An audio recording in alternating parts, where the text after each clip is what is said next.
Hi hello, ಹೇಗಿದ್ದೀರಾ ಎಲ್ಲರೂ? ನನ್ನ ಹೆಸರು ವೀಳ್ಯದೆಲೆ. ನನ್ನನ್ನು ತುಳುವಿನಲ್ಲಿ ಬಚ್ಚೆ, ಸಂಸ್ಕೃತದಲ್ಲಿ ತಾಂಬೂಲ ಎನ್ನುತ್ತಾರೆ.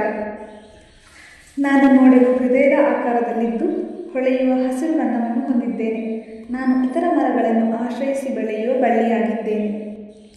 ಸ್ಕಂದ ಪುರಾಣದ ಪ್ರಕಾರ ಸಮುದ್ರ ಮಂಥನದ ಸಮಯದಲ್ಲಿ ದೇವತೆಗಳು ಅಮೃತವನ್ನು ಪಡೆಯಲು ಯತ್ನಿಸುತ್ತಿದ್ದಾಗ ಭಗವಾನ್ ಶಿವನು ಅಮೃತವನ್ನು ಸ್ವೀಕರಿಸಿ ನಂತರ ನನ್ನನ್ನು ಸೃಷ್ಟಿಸಿದ ಎಂಬ ನಂಬಿಕೆ ಇದೆ. ನನ್ನ ಪ್ರತಿಯೊಂದು ಭಾಗದಲ್ಲಿಯೂ ದೇವತೆಗಳು ನೆಲೆಸಿದ್ದಾರೆ ಎಂದು ನಂಬಲಾಗಿದೆ. ತುದಿಯಲ್ಲಿ ಇಂದ್ರ, ಮಧ್ಯದಲ್ಲಿ ಸರಸ್ವತಿ, ಬುಡದಲ್ಲಿ ಲಕ್ಷ್ಮಿ ಮತ್ತು ಒಳಗೆ ಶಿವ ಹಾಗೂ ಕಾಮದೇವ ನೆಲೆಸಿದ್ದಾರೆ ಎಂಬ ಧಾರ್ಮಿಕ ನಂಬಿಕೆ ಇದೆ. ಹಿಂದೂ ಸಂಪ್ರದಾಯದಲ್ಲಿ ನನಗೆ ಅತ್ಯಂತ ಪವಿತ್ರವಾದ ಸ್ಥಾನವಿದೆ.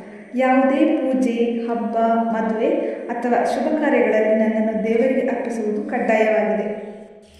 ಹಿರಿಯರಿಗೆ ಗೌರವ ಸೂಚಿಸಲು, ಅತಿಥಿಗಳನ್ನು ಸತ್ಕರಿಸಲು ನನ್ನನ್ನು ಮತ್ತು ಅಡಿಕೆಯನ್ನು ಬಳಸುತ್ತಾರೆ. ನನ್ನಿಂದ ಮಾನವರ ಆರೋಗ್ಯಕ್ಕೆ ಹಲವಾರು ಪ್ರಯೋಜನಗಳಿವೆ. ಜೀರ್ಣಕ್ರಿಯೆಯನ್ನು ಸುಧಾರಿಸಲು ಮತ್ತು ಗ್ಯಾಸ್ಟ್ರಿಕ್ ಸಮಸ್ಯೆಯನ್ನು ನಿವಾರಿಸಲು ಸಹಾಯ ಮಾಡುತ್ತೇನೆ.